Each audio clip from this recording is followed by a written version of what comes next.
let's talk about death. Inspiring, eh? I normally try to keep it relatively positive here.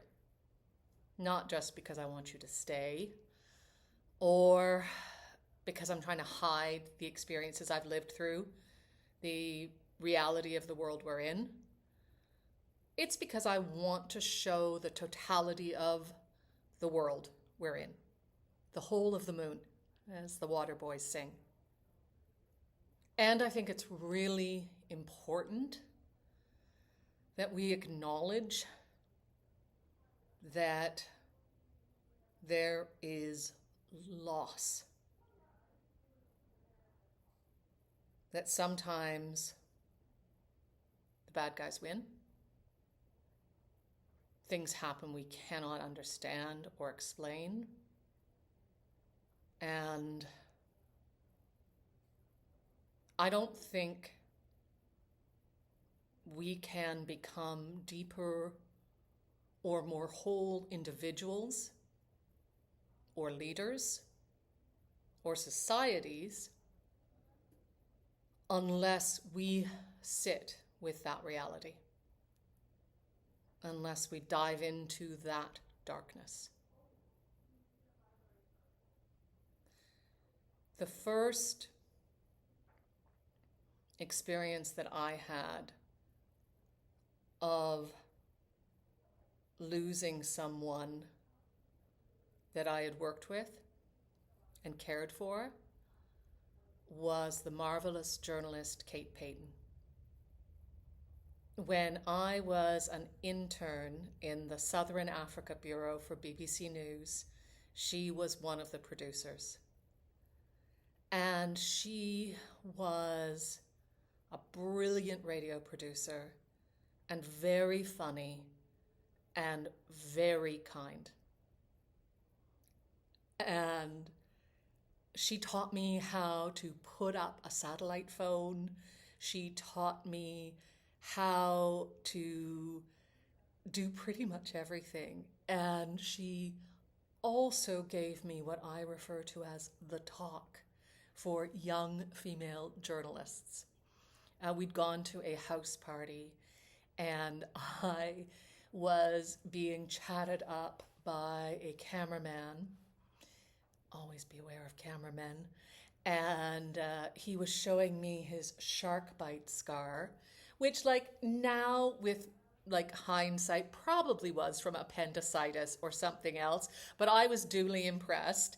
And I guess he had been pulled aside and told, look, she is our young intern, knock it off. But I was quite impressed, and he'd said, let's go dancing. And she said to me, you're not going dancing, I'm driving you home. And at the time I thought, well, you're not my mom. But she was kind of better, right? She was like a big sister who was willing to show me the ropes. And 2 nights later, she took me out to dinner and sat me down and gave me the talk of look, sometimes you're going to meet a guy who pretends to be bitten by a shark. Do not go out dancing with him. And I remember driving across the Eastern Cape with her and Greg Barrow, listening to Young Hearts Run Free at the top of our lungs, singing along. And just that song to this day, if it comes on, I think of her.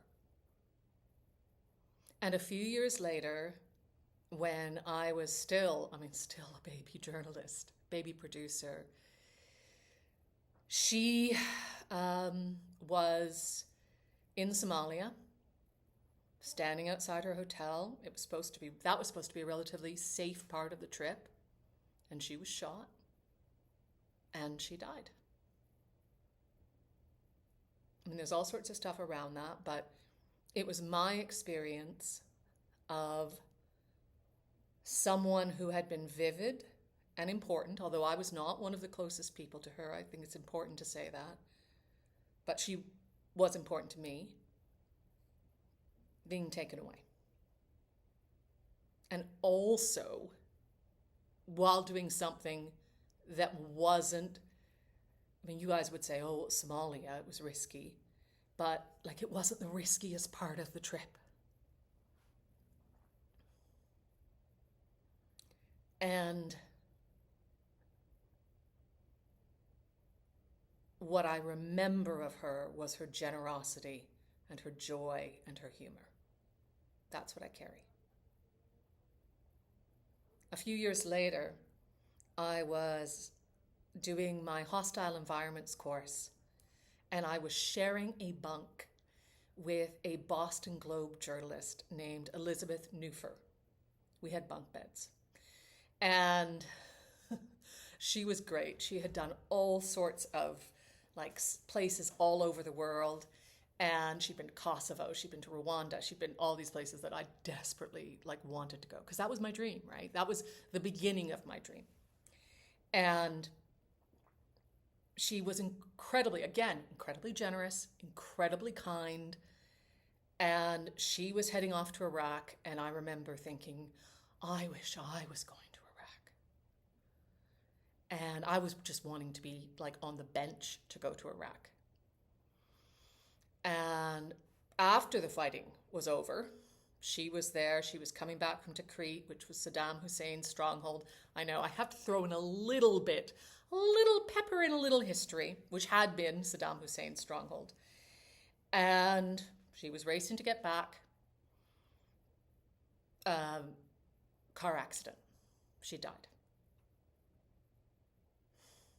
Happens so often.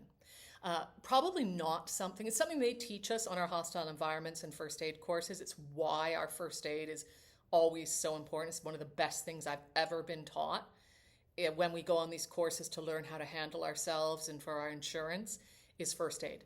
Because when you guys hear me talk about war zones, you probably think about the guns and the bullets, but often what it is that kills people is something that happens not in the heat of battle. It's the car accident, rushing to a feed or trying to get home. It is the thing at the end of the day. It's not what you expect. Risk is not what you expect. You know, you never see it coming. And that's probably true no matter where it happens. And I've known other people who passed. Marie Colvin, obviously quite a well-known journalist who was killed in Homs, reporting that story, deliberately targeted by the Assad regime in Syria. The most beautiful thing, it was terribly sad, but her good friends Lise Doucette and Lindsay Hilsum to this day support young female journalists and young journalists in other parts of the world to get out there and tell the stories of, you know, their people in memory of her work. I think that's great. And then it brings me to just a few years ago. Shireen Abu Akleh was an amazing Palestinian-American journalist who worked for Al Jazeera. And in my role as the deputy bureau chief, I was running Israel, Gaza, and the West Bank, our day-to-day operations for BBC News. I met her. She was glamorous. Like, she was always glamorous. You know, you'd show up at 7 a.m. somewhere, and I would look like rubbish, and her hair would be coiffed, and she'd be in her flak jacket and just look great. And she was there to get the story. She was kind. Everybody knew her. All the journalists knew her and respected her. And, you know, she was just a figure and a presence. And the morning that I got the call, I remember not because of how her death impacted me, because I was called and told that there had been an operation outside Jenin, which there were quite a few going on at that time, an Israeli military operation. and that she had been killed. And at that point, that was all we knew.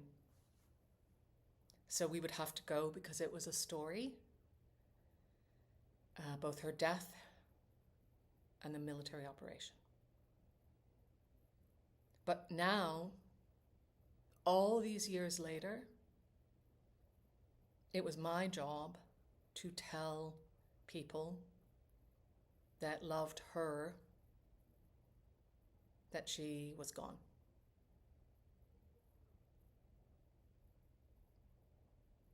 If you have ever had to tell someone that kind of news, it stays with you.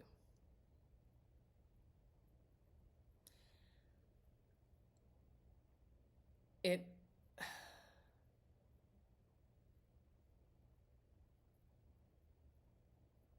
broke my heart to hear the pain in the voices of people who had known her and loved her for so long. The despair, and I was humbled by the professionalism of my own colleagues and her colleagues as they then got on with their jobs. They had lost. That loss could not be erased. And they honored her memory by doing the work that she loved and telling her story well.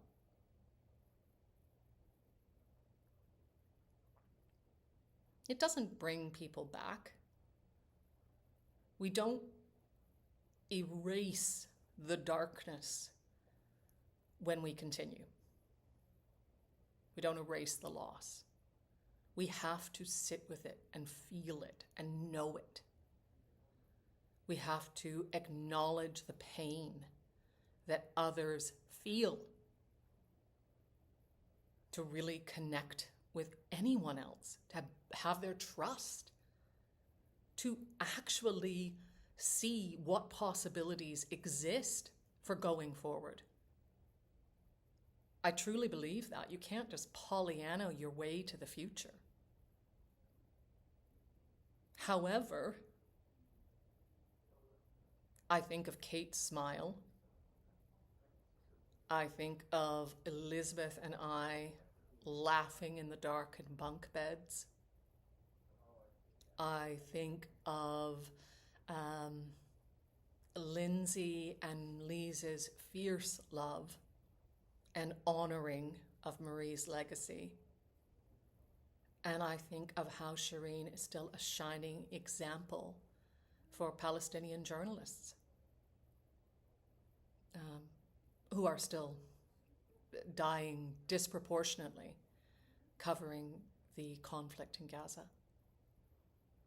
And